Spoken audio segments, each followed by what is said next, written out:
Astina.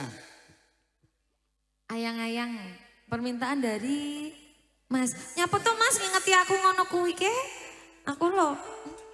Dek Rizky isine karo Mbah lo ya. Mbahmu nang kene bareng kok ngliriki penyanyi. Dadi ngingeti ke ra kedep. Dan nyapa aku nang kene. Ya wis Mas. Mau ditugoni malah kok ngalih. Mas. Piye nak? Aku butuh biaya. Oh iya. Ngomong ngoten Dek. Mas aku butuh biaya bareng ya. Anu aku nang kene wae ya nduk kabeh ora teko. Beteng rasane ati kan nendang sengiting liang hanya wang aku kowe lapor katresnan. Limas wong ayu tak jalo ojo seleh katresnan pancene tresno kuwi akeh pacoban. Mas Anwar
tresno tekan kendang saking coba tarewangi tamateni lahire tresno kang suci kasunyatan yen to aku sliramu isih nyawiji